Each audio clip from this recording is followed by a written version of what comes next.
San Francisco. Hey guys, how are you? How is everyone? All good? How many of you guys have read Anand's book? Show of hands. Do you want to just give a... Full disclosure, we actually can't see you, so that didn't really work. There were some hands up, some hands down. Yeah. Do you want to just give a very, I'm sure you've practiced this, do you want to give a very quick, 2-minute version for people who have not read the book, of your central argument? Yes. Two things are pretty undeniably true about America today. We live in a golden age of the richest and most powerful people in this country bending over backwards to change the world. Give money back, philanthropy, but not just philanthropy. Inventing all kinds of new modalities of elite do-gooding. Impact investing, which is finance people caring for the people they also screw. Social enterprise, which is businesses that also help society. Here in Silicon Valley, businesses that just claim to be intrinsically humanitarian in their pursuit of profit. It's a monopoly that saves lives. And basically all the stuff that Bono is involved with. And the second undeniably true thing is that same class of people, in some cases the same people, but certainly the same class of people, the same structure and network of people, has been engaged in the last generation and to this day in monopolizing progress itself in this country. The same class of people has been pushing for public policies that protect its own wealth and power, that ensure that more money goes to corporate earnings than to wages, more money goes to corporate earnings than to taxes. And so I started to become curious about what the relationship was between an age of extraordinary elite generosity, which is real, and which I do not deny, and an age of extraordinary elite hoarding, which they can't deny. And the question is, what's the link? And I think the conventional wisdom out there was the link is a drop in the bucket. The link is the hoarding is real, the inequality is real, it's a problem, but they're on the case. We'll do more. If only there were 10 Mark Zuckerbergs, not one. If only, I know, scary, right? How much social awkwardness could one world bear? Like we're all paying the price for him just trying to meet girls in a more easy way. It's amazing, like someone should have just introduced him to someone. Donald Trump wouldn't be president if he had just met someone. And I know this is San Francisco, and this happened at all my events in San Francisco, to shout out to all the people who work at Facebook and the Chan Zuckerberg Initiative. You're welcome here, and I appreciate all the leaks you give me at these events and on Twitter, so thank you. I felt that I suspected the relationship was actually not the drop in the bucket relationship. That the helping was not on its way to addressing the hoarding. That in fact the helping, the extraordinary helping, was part of how we uphold a system of extraordinary elite hoarding. That the making a difference, which is real, was a wingman of making a killing on a much bigger scale. That the changing the world was a wingman of making sure that their world actually didn't change. And that the doing more good was the wingman of protecting their right on a much grander canvas to do harm. And although I am very opinionated now, I approached this as a reporter, the way you are, and reported this out. And the last thing I'll say is most people, for a lot of obvious reasons when they're writing about inequality, write about poor people. Right? If you think about the best books ever about inequality, they're actually just about poor people. And there's a reason, because poor people are very nice to reporters. Poor people generally want to be witnessed, want their lives to be seen, because there's a hope that visibility might lead to some kind of change. And rich people do not want anything to change, so they don't want visibility and generally don't let you in. And I thought, writing about inequality by interviewing poor people is like writing about the architecture of this building by interviewing some guy in the front row. You don't know anything about the architecture, you're just a guy in the front row. Poor people did not invent the world that made them poor. And so I thought it might be interesting to actually interview the plutocrats and the people around the plutocrats and that network about plutocracy and how it maintains itself. And so I went into their world for a few years, and Winners Take All is the result. And this is, I think, often kind of mischaracterized as a book about philanthropy. You're really making a political argument. This entire book is premised on the idea that philanthropy is not enough. So therefore, you're not necessarily just critiquing philanthropy as insufficient. Like the obvious conclusion of your book is politics is screwed up, right? In addition to being stage friends, we're going to be good friends because I'm not no, you deep that like it's so interesting and I get like shorthand is useful, but like in the public eye, it's like the philanthropy book, right? And there's 1 or 2 chapters about philanthropy, and then 6 or 7 I've forgotten because it's been a little time. But do you think you could agree with you on the philanthropy points and not agree with you on the political point in terms of the conclusion of what you should do if philanthropy is insufficient? Like, is there a world, or have you encountered sources or people out there at events like these who say, you know, I totally agree with you that philanthropy is an insufficient vehicle for social change, but I disagree with you on the solution? And do you think that's like a legitimate point, or is that not making any sense? Sure, but what I'm describing, and there's a reason, you know, there's a reason this book doesn't have a 10-point plan in the end. First of all, no good book has ever had a 10-point plan at the end. I once said that at an event and then found out that my host at the event had just published a book with a 10-point plan at the end. And I continue to stand by my statement.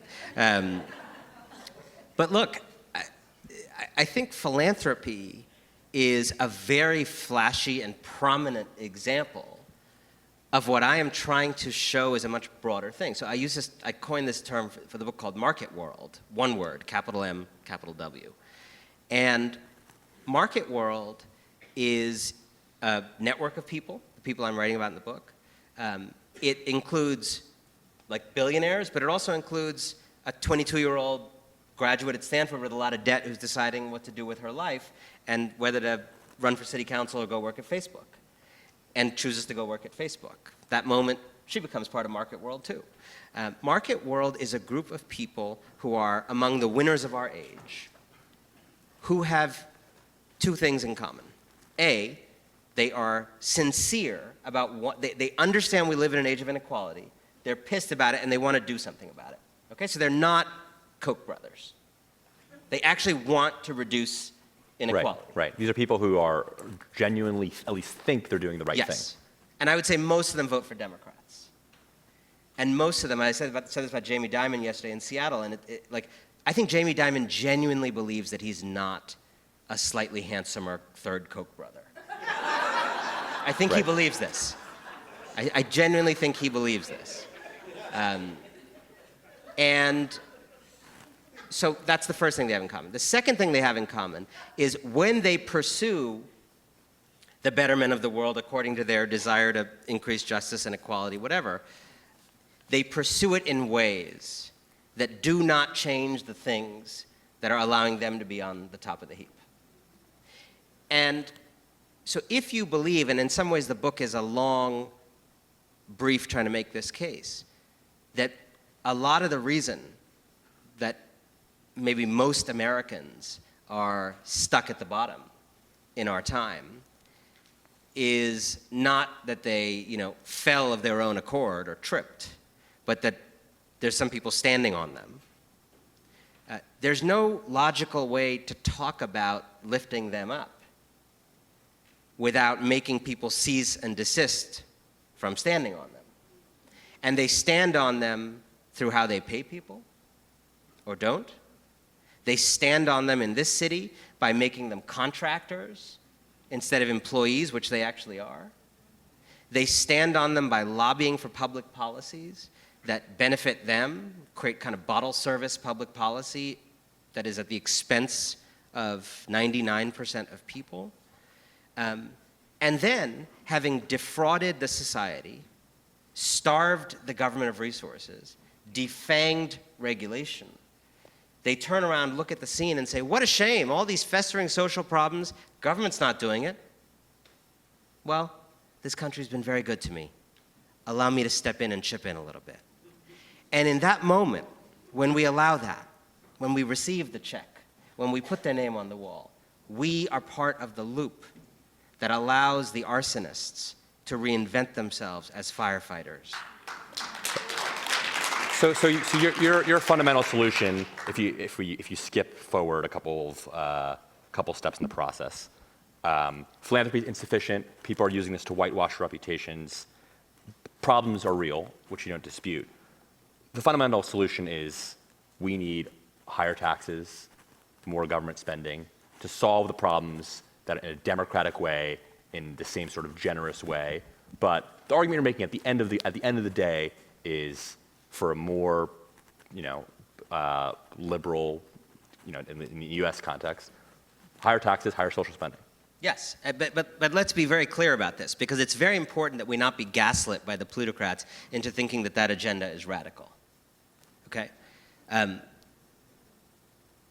don't think Bernie Sanders has proposed a nationalization of a single enterprise in this country, right? So, and he's the furthest out person in our national politics. What we are really talking about, in the most extreme version of what I suggest, 99% of activity in this society will remain private activity. I don't want my iPhone made by the government, even though a lot of the underlying technology was enabled by the government, and I appreciate that. I don't want the airplane I'm taking tonight to be flown by the government. There's a whole bunch of things that are private, will remain private. Private transactions are going to be, and by the way, are dominant in Norway also. What we are talking about, what I'm talking about, is the biggest shared problems we have that are by their nature not solvable through markets and individual exchange. That is not most things, but dealing with the racial wealth gap and the larger legacy of slavery and segregation and Jim Crow is not a problem solvable by rich people throwing coins. What happens in a world where, I understand the ideal scenario is to have a more expansive government vision. What happens in a world like today, where let's put yourself in year 2019. It's October 29th. I'll try to imagine that. There's currently a Republican president, and obviously there will be future Republican presidents. There will be future times when there's more government services, less government services. In a world where I understand the argument is we need to make sure that we have more a broader impact provided by the government, but sometimes that's not going to happen, right? Sometimes there will be conservative politicians, Republican presidents. What's the role of philanthropy then? Because then you have a situation where the options either fight like hell for a Democratic president and for a liberal government, or philanthropists don't do anything in the meantime. What should people do if the given state is, at a particular time, we're in a Republican or conservative administration? It's a good question. So a couple things. I want to be very clear that I think, as your question indicates, I think a more just America would have fewer billionaires, would have, if any. We could even just try not having billionaires for a little while through better tax policies, and let's try that, and then we can go back to billionaires if we feel like we're really missing something. But I have a feeling the city might get a little more fun if there were fewer billionaires in it. How many of those vests can we see these guys, bros with their vests, and this is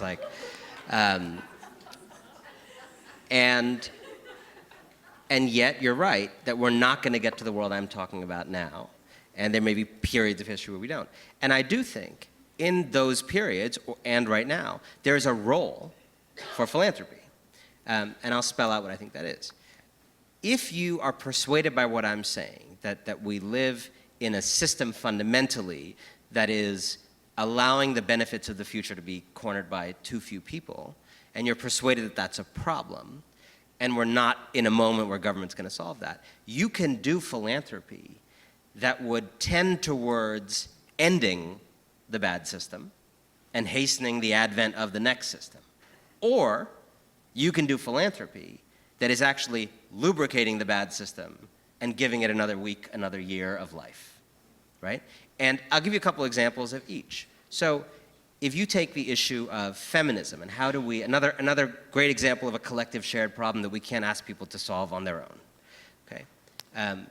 How do you dismantle the structures of patriarchy? How do you empower women to play all the roles women need to play and want to play? There is a lot of money chasing fake change in that area, most prominently, you got Sheryl Sandberg, trying to convince women, while selling women out to a misogynist president because she doesn't want the growth of her company to be interfered with, trying to convince women that thousands of years of patriarchy is a problem of recline. Women were leaning at the wrong angle. If women were to correct their angle of lean, men would completely respect them and there would be no issues. No more groping, no more talking over. Meanwhile, and those kind of initiatives get a lot of money, get a lot of support, lean in circles, get a lot of media, Good Morning America, the whole 9 yards. There's meanwhile like a bunch of feminist organizations trying to organize for universal daycare, to cite one policy example of something that has been shown in actual countries to actually empower women.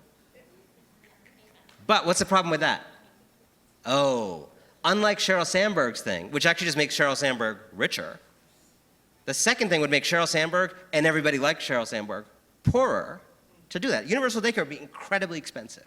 It's the right thing to do, incredibly expensive.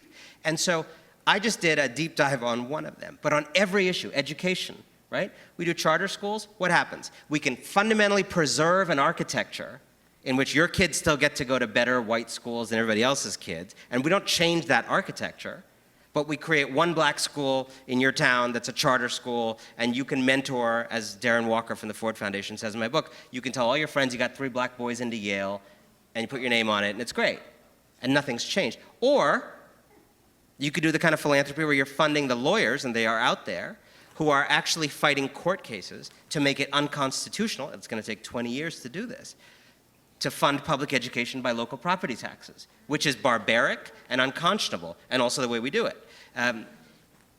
It's very interesting. So some philanthropy you see as less toxic.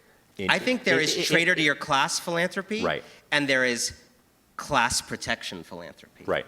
And most of what I see out there is class protection philanthropy. What do you think about the idea of, in a conservative administration or in a period of when philanthropy is needed, what do you think about the idea of people who have a conscience and believe in just society giving a lot of money to political causes? Yeah. On the one hand, that giving a ton of money to a Democratic super PAC, which is going to spend a fortune to increase taxes, put in a government that's going to be more just. Theoretically, on the one hand, that is class traitor philanthropy. On the other hand, that would raise Correct. A ton of concerns about. It's very complicated, and I write about this a little bit in the book with one of my characters wrestles with this. So there's two sides of this. First of all, whether it's political donations or even within philanthropic giving, there is a case for counter-majoritarian giving. In other words, and that's particularly true under a government like this one. So generally, I want things to be done by the democracy, which is the point we're making, something like universal daycare, right? But there are things where democracies are intolerant and hateful, right? And right now, it's not really a majority, but we're being governed by that kind of thing. And so is helping kids on the border a good use of philanthropy when the government is not only failing to do that, but is avowedly on the other side of that issue? Yes, right? Even though that is a Democratic mega donor's influence being spread. But to me, it is more justified. Better of two bad options. By the fact that it's a counter pressure. However, there's again still a way to do it. There's some ways to do that, and we see this, by the way. There's some ways to work on the border that it's all about the billionaire's swagger and ideas and doesn't actually involve local communities. And there's other ways to structure that same thing where people actually work through civic processes, right? So if you are doing something where you are like running programs, that is very different than if you're doing something if you're like training people from a particular community to run for office. Even if the total dollar amount is the same. Yes. Even if someone gives $20 million. Yeah. You're basically working through a democratic process. Part of the problem with philanthropy is that it's in some ways a uniquely unaccountable form of power, right?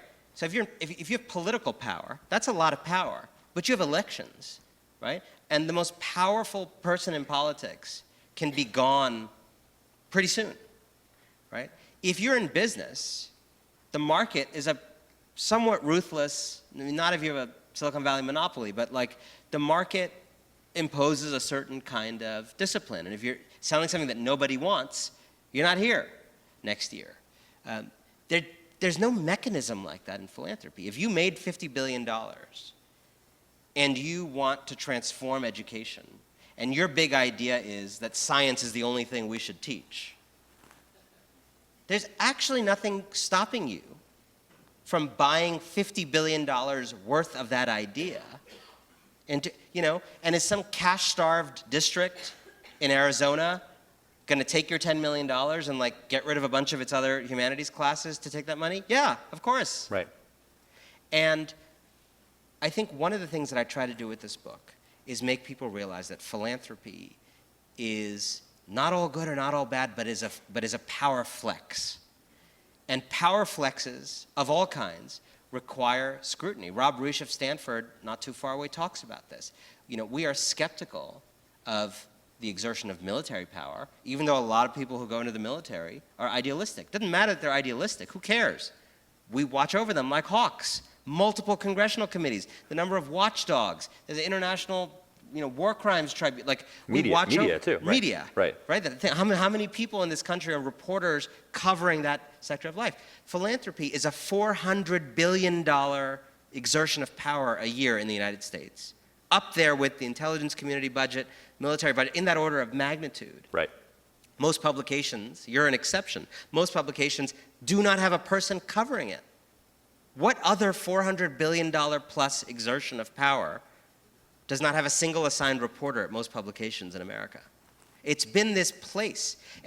And the reason it matters is it is a place where, in addition to doing real good, and I am not a denialist of the idea that there's good being done. Those malaria nets are real. They do cover real people's beds. The AIDS drugs are real. Like, a lot of this stuff is real. I have met people benefited by this stuff. I'm sure you have too. But in addition to the good it does, I believe a lot of this elite do-gooding does a couple other things. A, it cleanses names that don't deserve to be clean. And that, A, reduces the social cost of having hurt the society. If you're like on the older side and your money-making days are done, it just changes your name and reduces the lifetime cost of having done that. But if you're on the younger side, like a lot of the people you cover, and you're starting your philanthropy in your 30s, but you still got a lot of money-making ahead of you, it actually enables you to keep harming society because you've now improved your reputation and it's lubricant in the engine of continued taking. It also is an undemocratic form of power. Why do we fuss so much about one person, one vote? If in the nightclub of democracy there's this second line over here where only billionaires can enter and they get 10 million votes each on the same things you are voting about with your one vote. Public education, how to empower women and girls, et cetera. And so once we start to see a lot of these elite do-gooding activities as A, an exertion of power, but B, as part of how a bad system gets another year of life every year, I think it becomes incumbent on us to not only scrutinize, but to push back against the ways in which we are being abused through acts of helping. I want to dive into a couple specific areas on kind of philanthropy. You mentioned malaria nets. One of the criticisms of your book is that it's a very kind of US-centric model that you're describing. The problem is with US billionaires, we need to have more taxes on US wealth to compensate for the US problems. When it comes to something like international development, which obviously is a big part of the amount of money that's spent overseas, big part of the total money spent by philanthropists to address overseas problems, what's the solution to that? Because that's not a world where we can say as a globe that we're going to raise taxes on everybody to pay for a problem in Chad or a problem in Central African Republic. On sort of international work, are you more tolerant of kind of elite philanthropy than you would be if with, schools in Newark or something like that? That question is close to my heart because my best friend in first grade was named Chad. It's a very good point. So, first of all, I want to say that if I had written the book that some of these critics propose, where I took a global view and wrote about all the countries, it'd be a long book. the critics would say he wrote about all these places he doesn't live in and doesn't know. Right. I learned a long time ago, it's better to underclaim. You know, a lot of men disagree, but you know, I think,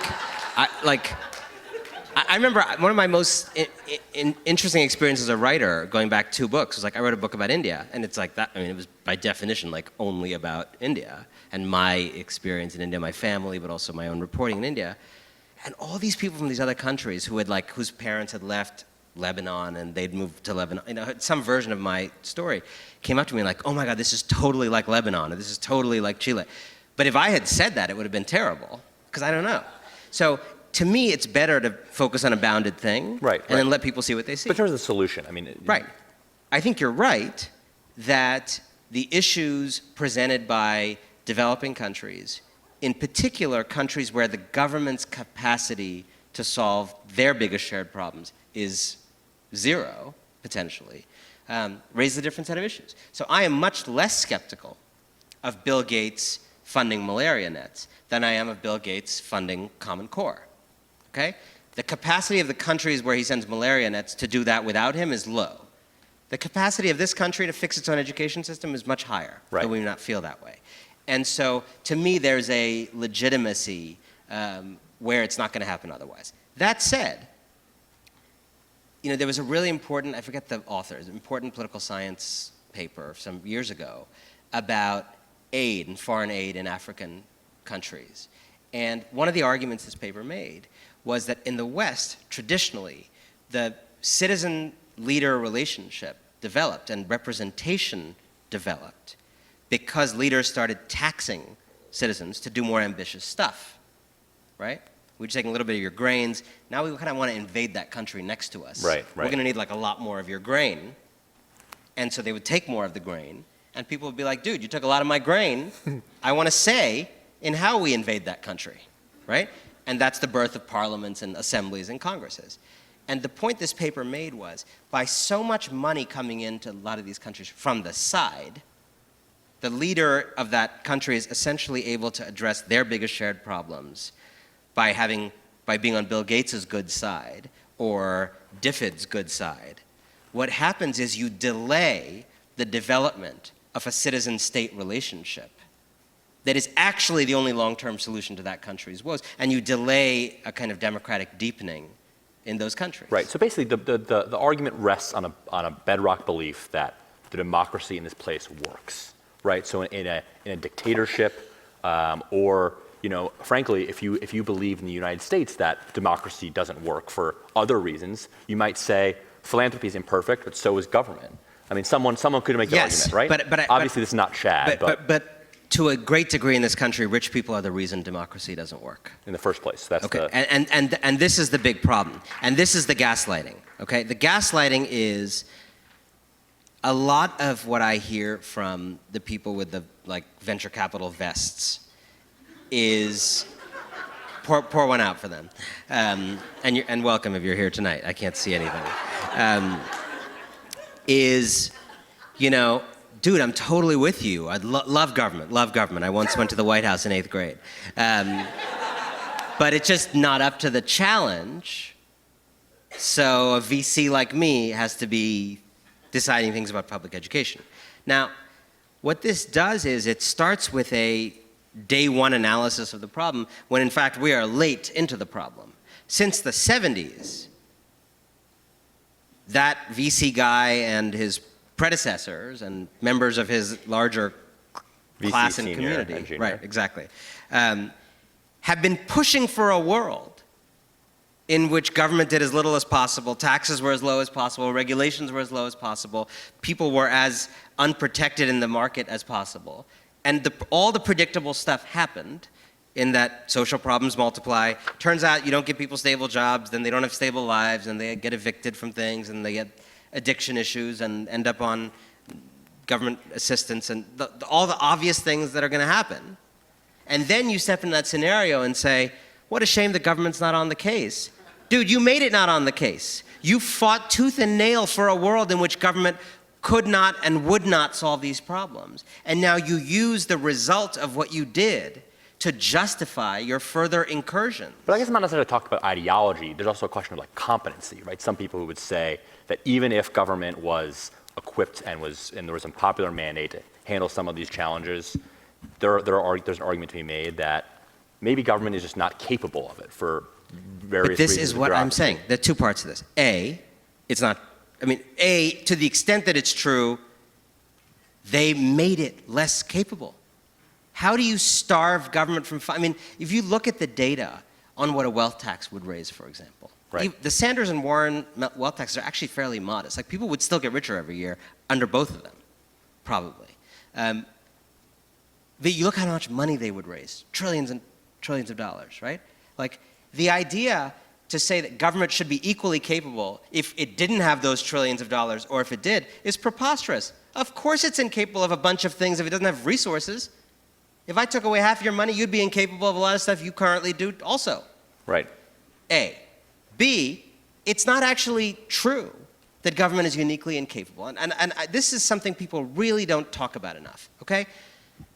As soon as the government, there is a view out there that people want you to believe that the entire government, federal, state, local, we have 90,000 different government entities in the United States, by the way, and Mitch McConnell controls one of the 90,000. There's a story out there that wants you to believe that all government is essentially the DMV. That's like, but don't you feel like you've internalized that picture? Like, it's like government is the DMV. Here's the truth. As soon as the government solves a problem successfully and permanently, it goes into the category of things we are no longer grateful for and no longer remember. Okay? So I actually want to take a moment to redeem government for a second. Things that work. You know, like, let's talk about Silicon Valley. Like, if the claim is that a lot of government activity is not socially useful, a lot of people in government are not having the impact they should, a lot of institutions in government could do more for the well-being of the planet than they do, I would say, sure. And that's true of every sector and every human endeavor. And I spend a lot of time in Silicon Valley, going to a lot of companies, where I see a lot of people also doing things that are of zero social value. So people doing things that are not that socially useful is just sort of common to human beings, regardless of, you know, in every sphere, there are some minority of activities that have a disproportionate impact, okay? But, you know, the United States court system, when's the last time you thought about it? Hopefully for you, not recently. Is a remarkable institution that almost none of us think about, that great stories don't get written about, that completely underpins everything all of us did today. The fact that any of these businesses can function, and that many of them could not function where you work, could not function in a bunch of countries in the world, could not have been founded in those countries, is precisely because of how contract law works in America. When was the last time you were grateful for contract law? It's settled, it just works. The fact that the Securities and Exchange Commission looks into, not perfect, doesn't jail enough bankers, but like basically polices the investment markets so that you can have reasonable certitude that your pension is not like fake stocks, which in some countries could happen, but does not happen in this country, is the result of remarkable government activity that is ongoing every day. The fact that Social Security keeps millions and millions of people out of poverty. The fact that you know, we actually successfully, through the New Deal state, did many programs that are in effect to this day, cushioning people from the vicissitudes of life and the market. These things are so successful that we don't appreciate them, kind of like our parents. And I feel that's like the perfect JCC comment to make. Love your parents. Like, catering to the like underappreciated parents market. That was pandering, I admit. You're allowed one blatant pander. And so, like, I don't accept the premise that government's not effective. I look at the life I have been able to have in this country as being very much a product of this being one of the most successful machineries of state in the history of human civilization, with flaws, with limitations, with unfinished business, with right now a really terrible president. And even under the terrible president, Much of that system is unaffected and brilliant and completely unappreciated. Let's talk a little bit about kind of Silicon Valley specifically.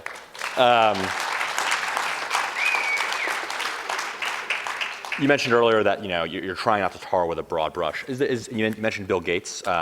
Obviously, he's held up in philanthropy circles as the one guy who's got it right.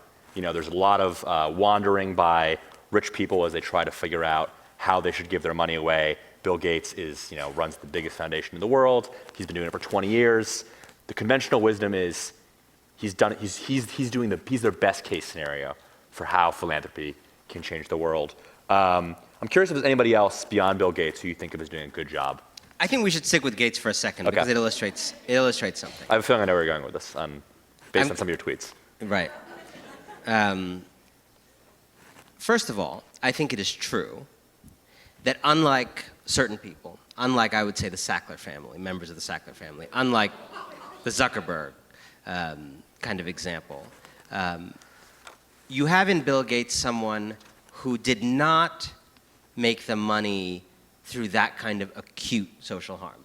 Now, to be clear, and we've forgotten this, Microsoft was a monopoly. Right, some people would argue. And a bully. It's not killing hundreds of thousands of people in an opioid crisis, right? I mean, there's a question of degree here. I think the monopoly is a bigger deal than people remember in the sense that, actually an ex-Microsoft very senior person came up to me at one of my events, and I had said something kind of making this point, and he was like, yeah, you're right, monopoly is not murder, but he's like, what it basically means is that for a certain period of time, you give no oxygen to anybody who wants to start a company in a pretty large area. And you think about all the immigrants who came to this country and studied and wanted to start something that was in their orbit and never started that company and maybe went back to their country because there was only allowed to be one company in that area. So monopoly is real, and he was one, and he was sued by the Justice Department. So let's remember that. But that said, I'll stipulate that I think he's not, on the money-making side, not the extreme case of social harm. And on the do-gooding side is more serious about it. This is not Goldman Sachs giving $2 million to some women's shelter to cover up the way in which it caused millions of women to lose their home in the financial crisis. This is real strategic analytical giving. It's very clear. Have you ever seen it? This guy bleeds for this stuff. It's the intellectual priority of his life. He cares, right? So let's stipulate all that. Do you agree that given in the of all the donors out there, do you agree that he's their best argument? No. You think there's someone better? But hold on. So that deals with so I don't think he's a Sackler, okay? The question is, are there still residual issues if we take that off the table? He's not narrowly doing this to change his name. He's sincere about it. He's doing real work. Are there still issues?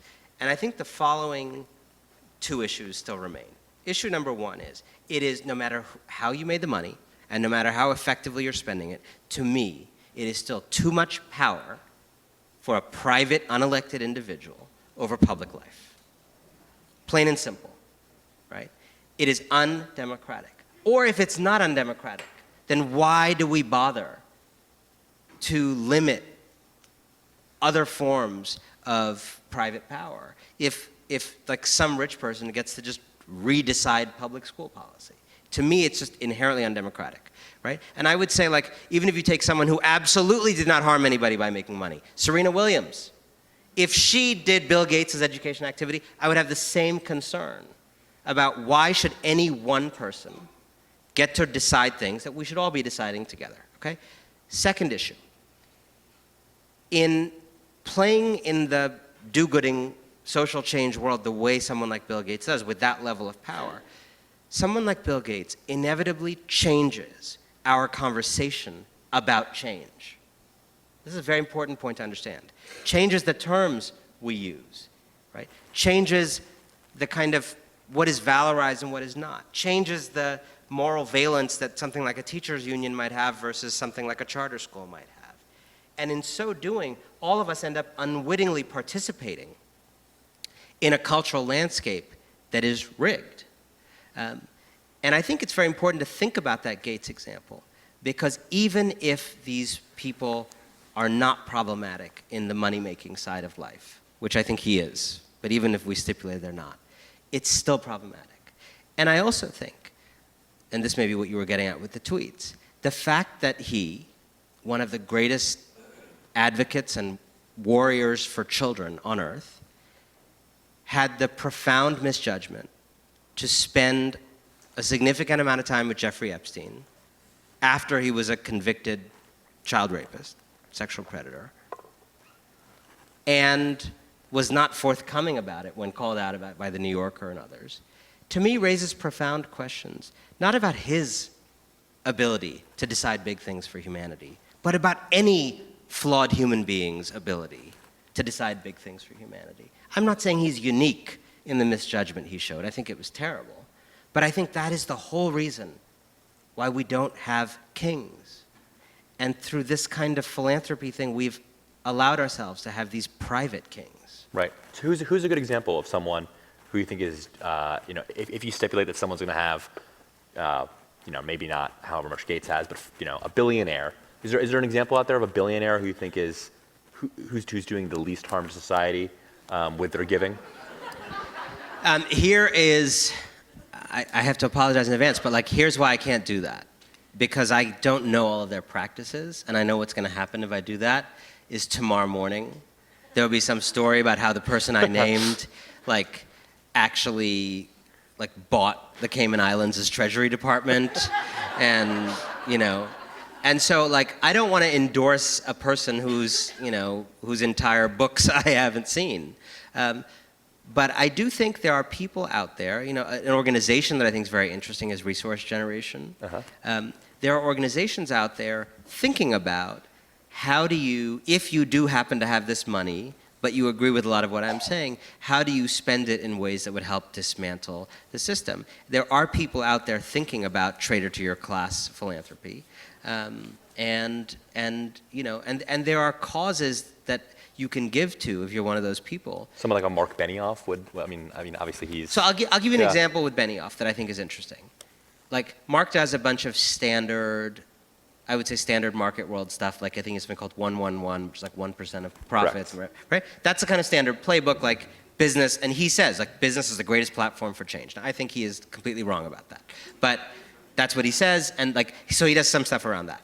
But more recently, he got involved in this city, in the homelessness issue, and he specifically got involved in advocating for a higher tax on companies to fund the homelessness issue. Benioff almost seems like the least market-oriented major tech philanthropist and there's some of them out here. But I think what's interesting is, and I've had conversations with him about this, I think in his mind these were just two different things he was doing.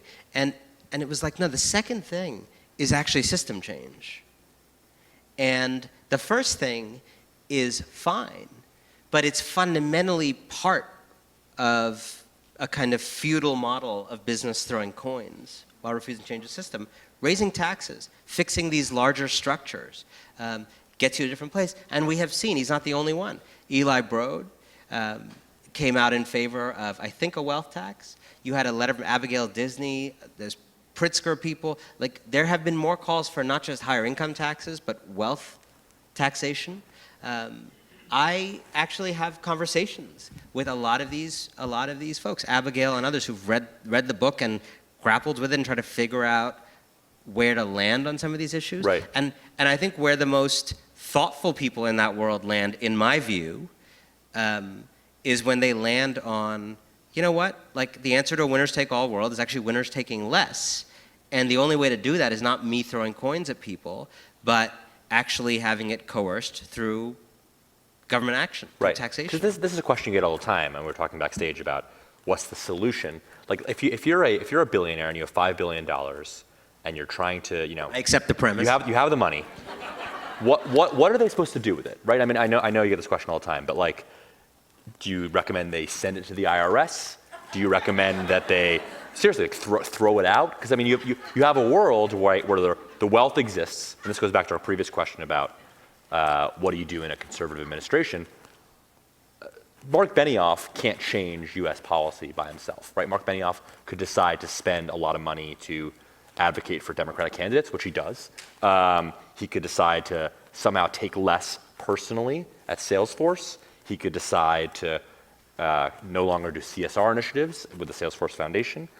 But what is an individual actor if you agree there's a problem, what is an individual person, one of 330 million people in the US, what should they do?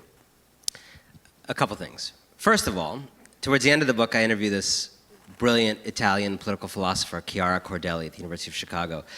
And she says, these people, talking about the plutes, she says, these people have a concept of agency that doesn't make sense. When the project is to capture governmental power and fight for lower taxes or less regulation or a loophole, then they're very down with system change and they understand perfectly how to do it and they're all up in there. When it's like, how do I raise the taxes that I fought to lower earlier? Or how do I restore the regulation that I fought to repeal earlier? Suddenly it's like, I'm just one person out of 330 million. What do I hear this all the time. Like, what do I know about the political sphere? Well, it's like y'all literally did the things you're trying to reverse. I don't know, how'd you do the things in the first place? Same playbook probably, same lobbyists, just ask them to do the opposite of what they did.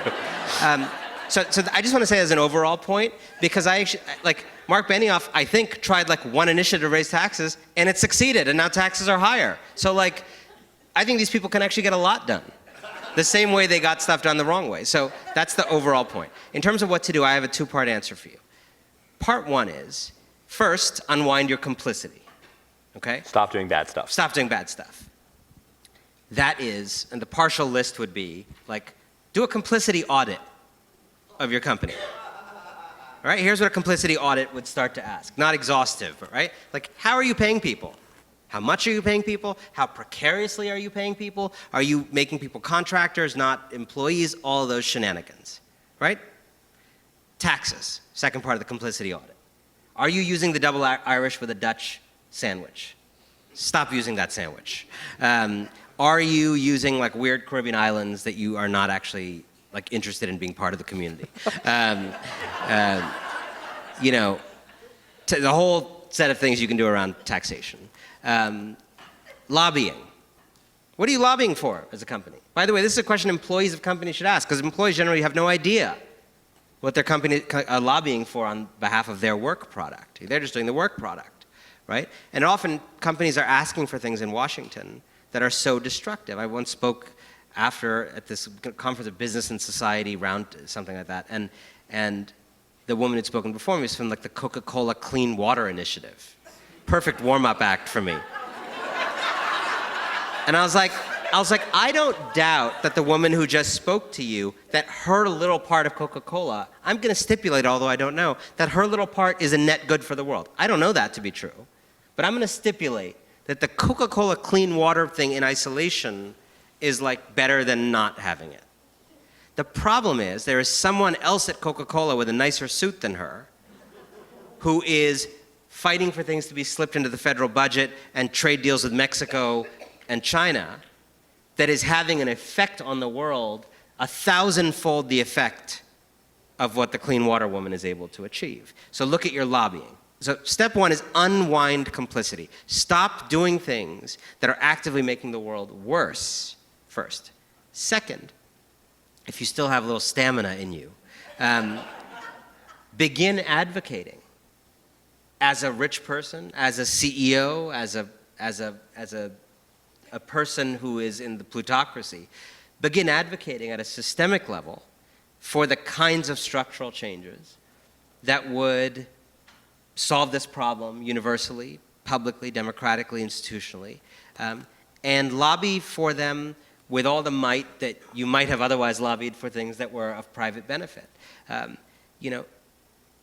I have shared this elsewhere, I got this random phone call or email which led to a phone call from Jamie Dimon in August, who didn't like the fact that I questioned his big business roundtable initiative, which said that, all these companies claiming that shareholders are not the only be-all end-all of business, it's about stakeholders now too. It's the business world realizing what every 4-year-old understood, which is you should care about people.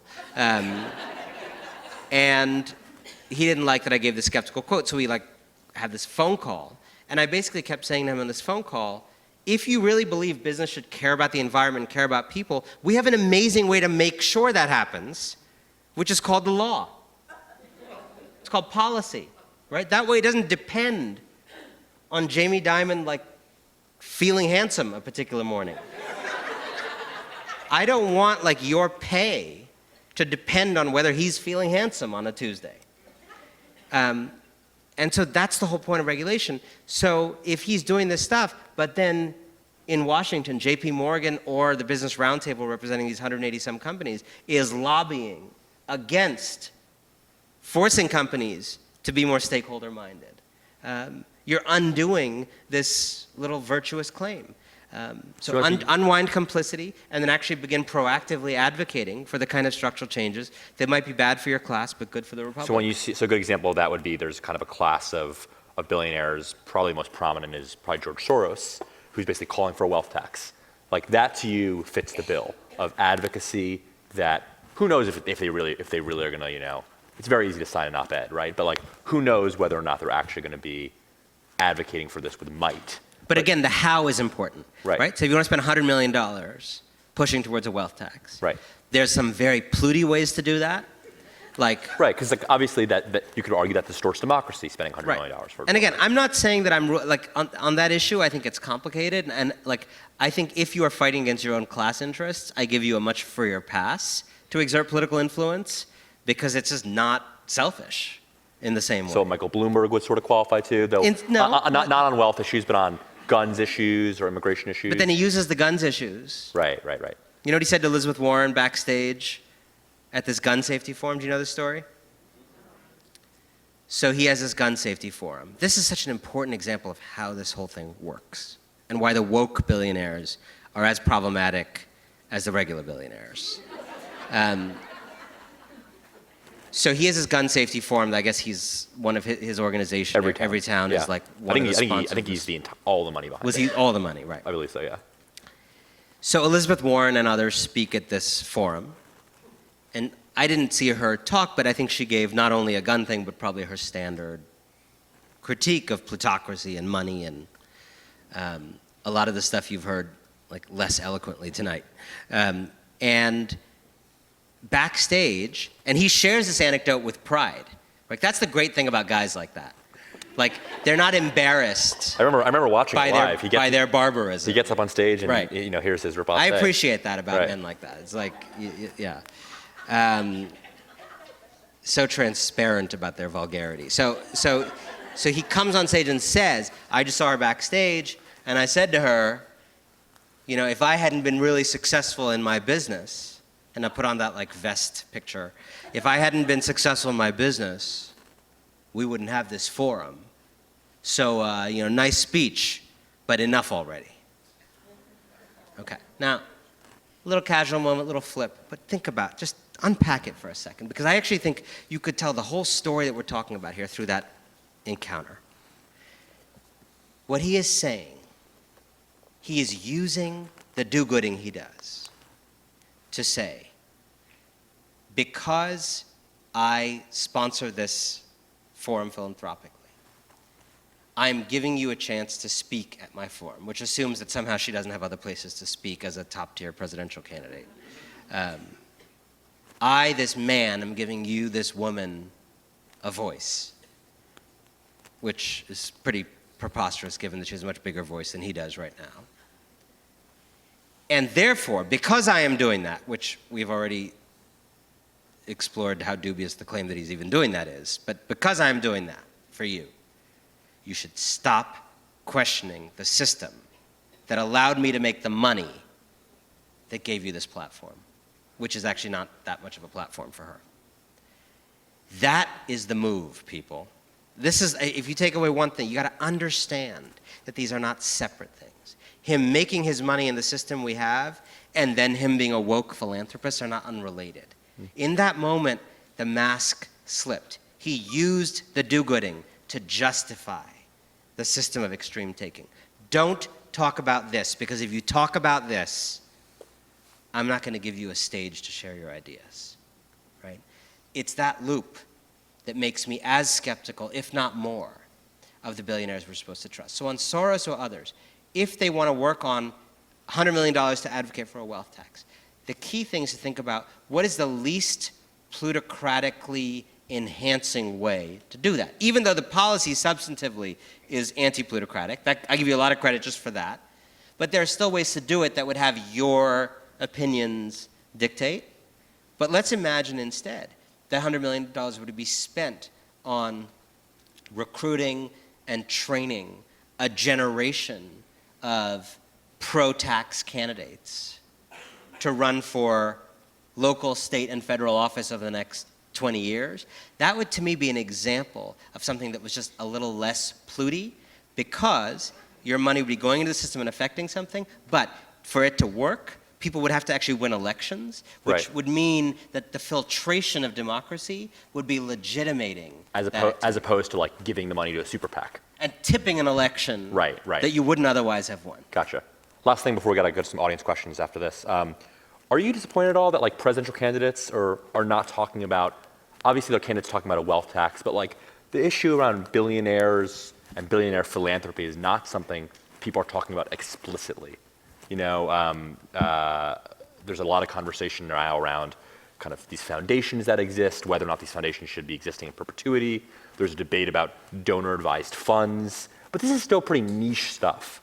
Like, is there a part of you that wishes that like there was a much more explicit political conversation around the horrors of philanthropy, or will we get there in 20 years? I mean, it's interesting. Like, I understand why people running for office, for president, don't get super into the weeds on an issue. I would actually say I'm actually incredibly satisfied with the conversation in this primary. I actually think this Democratic primary is a real referendum on capitalism and structural change in a way that I feel we have not been treated to in my lifetime.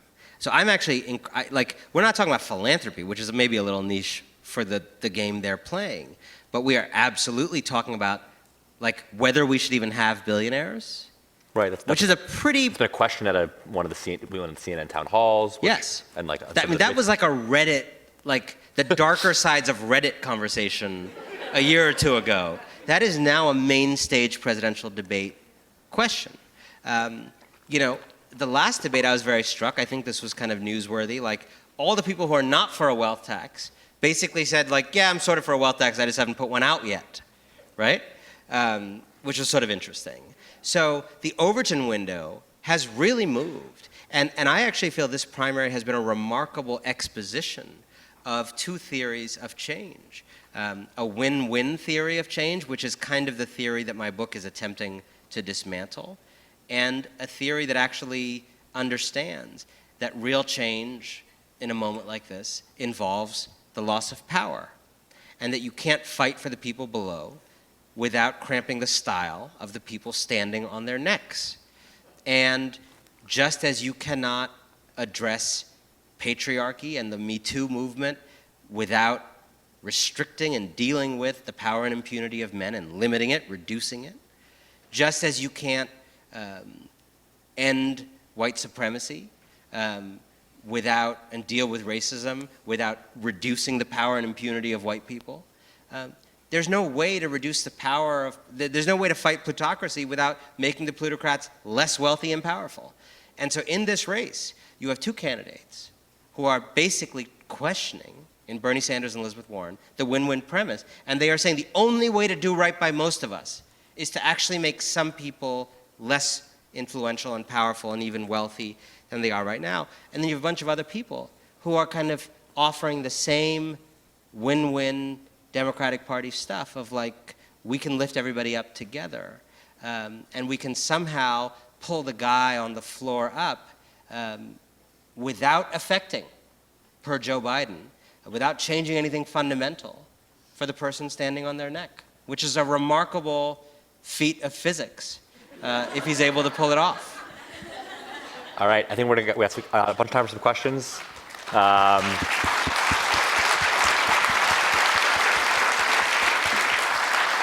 So there are mics jumping around. We're going to start in the front row. Cool. Hi, the testimony you gave at The Hague was amazing, number one. Thank you. I hope one day someone invites you here in the US to do the same. Question for you, since you're an author, is you talk to so many CEOs, The number one book that seems to have influenced them is The Atlas Shrugged. So first part of the question is, what do you think about the book? And second, since you're an author, maybe your next book needs to be a 1,000-page book that inspires the next set of CEOs on the other side of the spectrum. Ayn Rand, go ahead. Two things. I just want to say that the first thing you mentioned, because I think it's really significant and should shame us into action. This is a true story. I was invited. I didn't believe this was true until I experienced it. I was invited by the Dutch Parliament to testify before Parliament. And given that I am American, I immediately thought I was like being ensnared in some investigation of malfeasance involving Ukraine. But it turns out in other countries, people testify for things other than trying to investigate the crimes of the leaders of the country. So I was like, what's this testimony about? And they're like, oh, like here in the Netherlands, you're gonna start crying when you hear this. Here in the Netherlands, we often have authors testify before Parliament to improve our lawmaking abilities. Like, we want to know the cutting edge thinking out there in the world. So we've had Piketty, we've had the Dalai Lama. They gave me this whole list of authors who had testified. It's like a stop on the book circuit, is to like share your thinking with the Dutch Parliament. So I go to this thing. They have coalition government, so members of 6 different parties show up from the left to the right. The right-wing people are as engaged in the conversation as the left.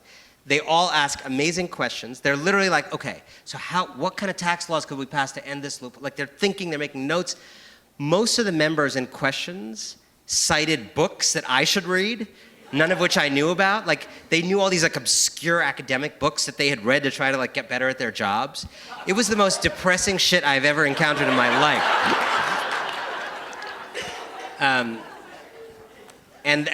But going to The Hague gave me the opportunity to start with the opening line in Parliament.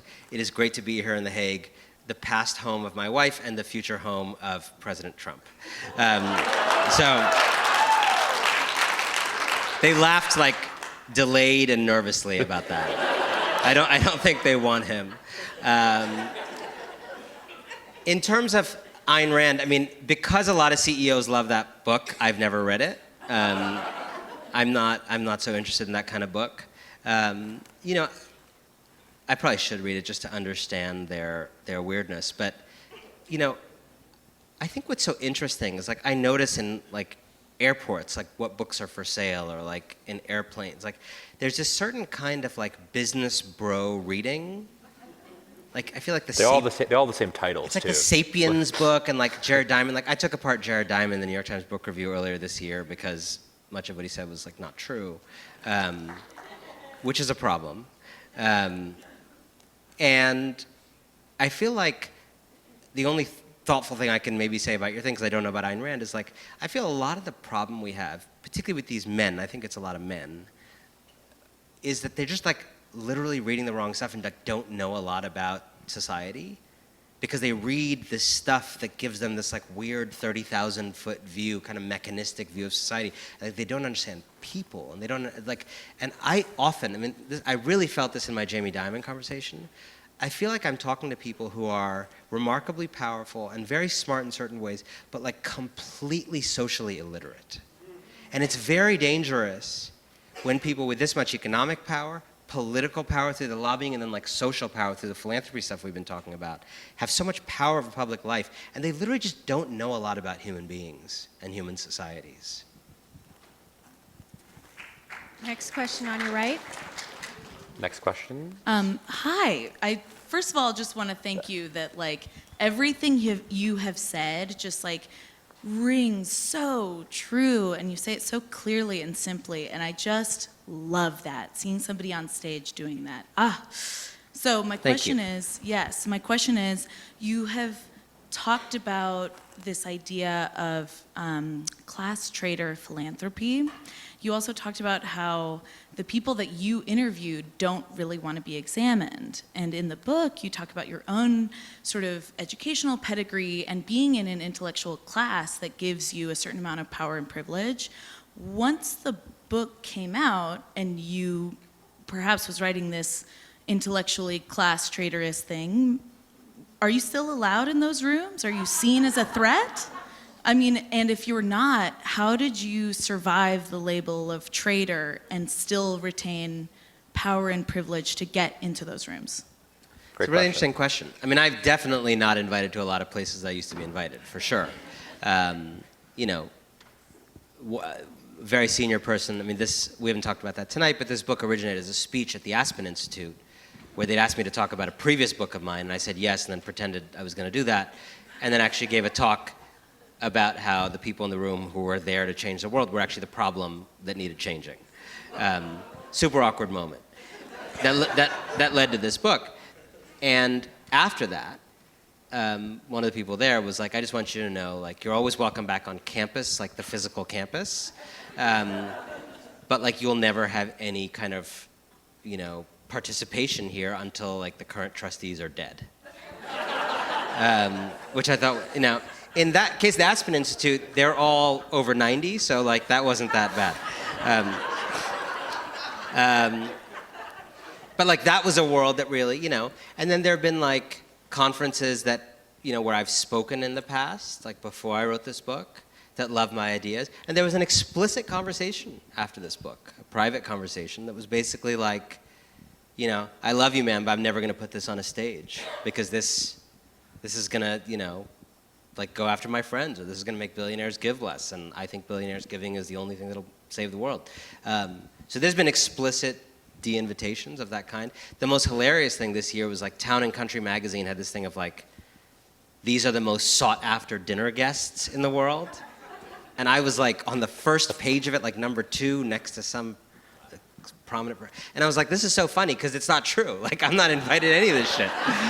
I was like, when was the last time I was invited to a dinner party of someone I'm not already super close friends I feel like with? the most Town and Country thing is that story and then getting it wrong. Right, too. exactly. It was like peak town, peak country. You know, that said, I don't want to give a picture. Like, I think in some ways, through the act of writing this book, and this is sort of my choice in a way, the spaces I'm in have just changed. And I kind of wanted them to change. It's sort of why I wrote it. I felt I had defaulted into it. I think in a way a lot of writers do. In that Aspen, like TED, like You sort of sucker in media I wasn't too. I wasn't a business person, but just by being a media person who'd like reached a certain level of like platform, I was in and adjacent to these worlds, and I just didn't like them. Like I wasn't interested. At some point, my wife and I literally had a conversation about like, I'm tired of having dinners with people who think raising rounds of financing is appropriate dinner party conversation. Like, I actually just don't want to have a lot of dinners with entrepreneurs anymore. I think they should have the right to eat dinner, but I don't want to have dinner with them and talk about Series A. I don't want to know what Series A is.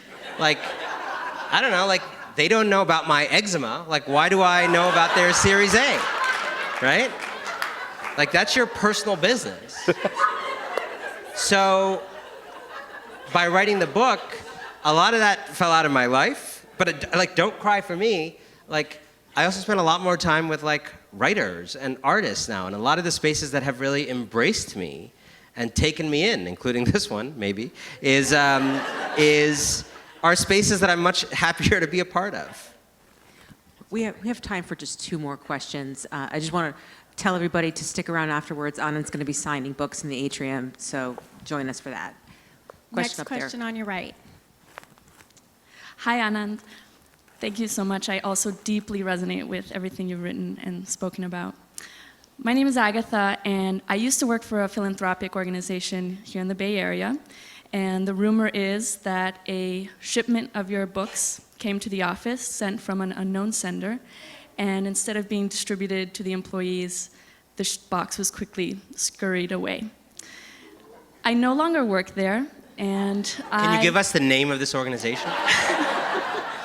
I don't feel quite comfortable to say it. Right. But I'm now running for U.S. Congress here in San Francisco. Thank you.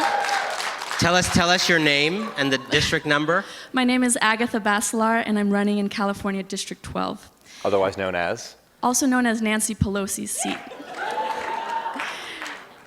And there's a lot of people say that she's an indispensable leader because she's leading impeachment and because she has this uncanny ability to raise money for the Democratic Party. But I think that's similar to doing some good but ignoring other impacts. I'm just curious if you have thoughts about that. It's such an interesting thing, and thank you for sharing the story of the jettisoned books at the Unnamed Foundation. I want to learn more about that later.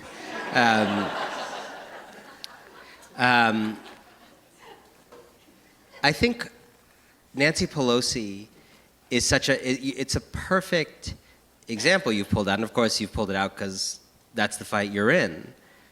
But she really embodies, on the one hand, she's not an easy case. Like, Mark Zuckerberg's an easy case. He's like a bad Democrat who we'd all be better off without being a Democrat. Nancy Pelosi, it's complicated, right? Like, she is very effective in her job.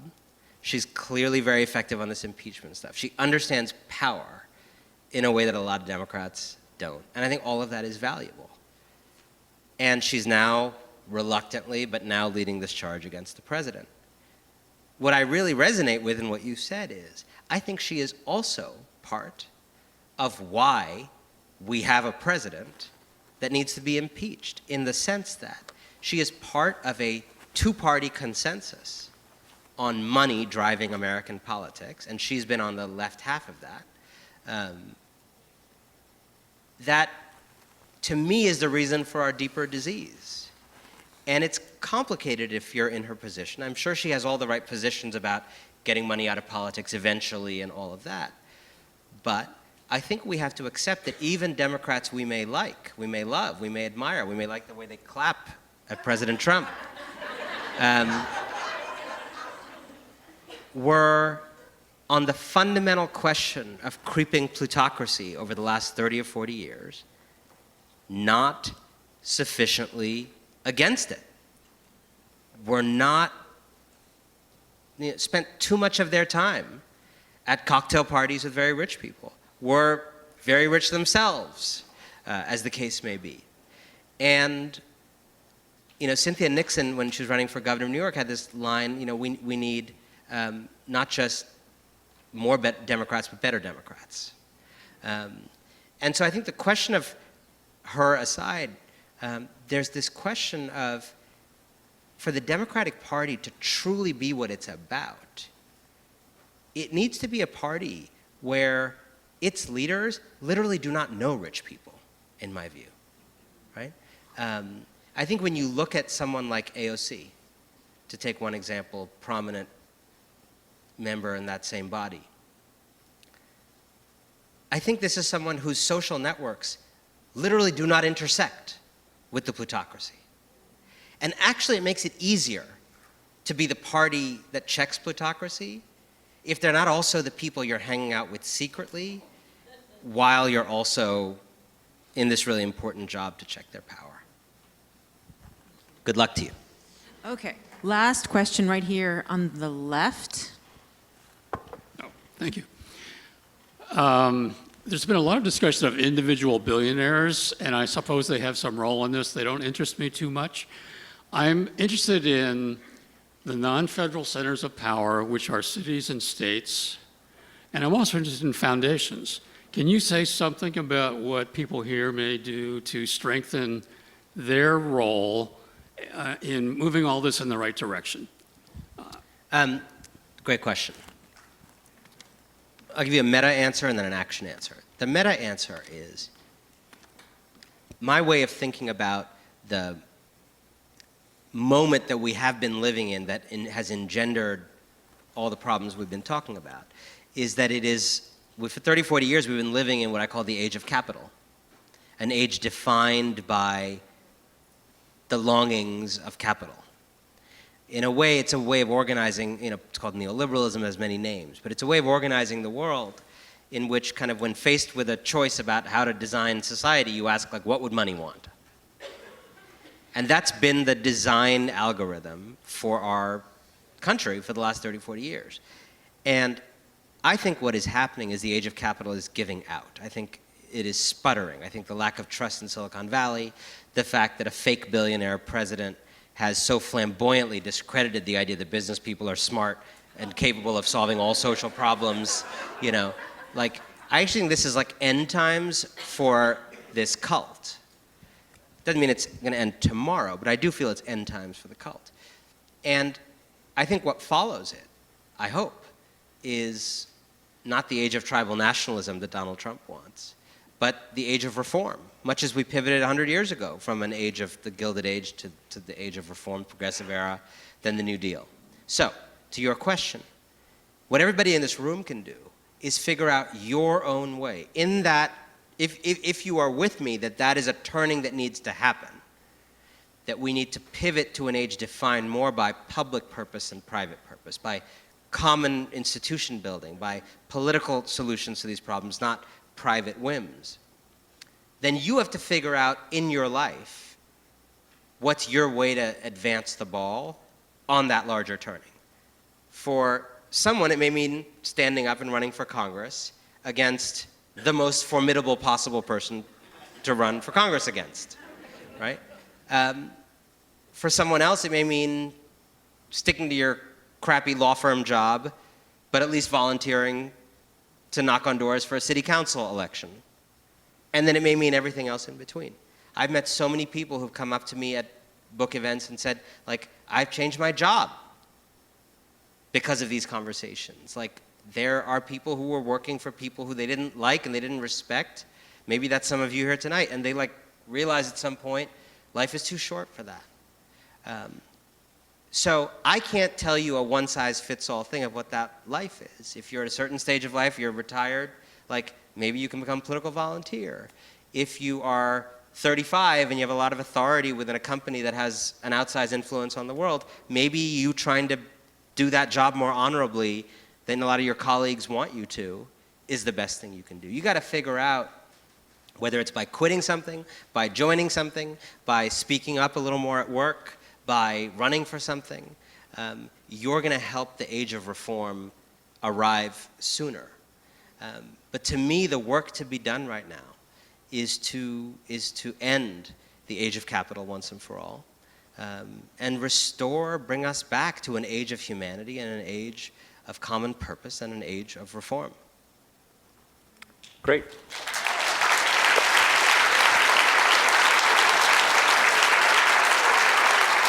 So Anand will be out in the lobby signing anyone who wants a book signing, and that's all. Thanks so much. Come get your book signed, because I'm often invited places once, so this may be your only shot. Yeah. There you go. Thank you so much.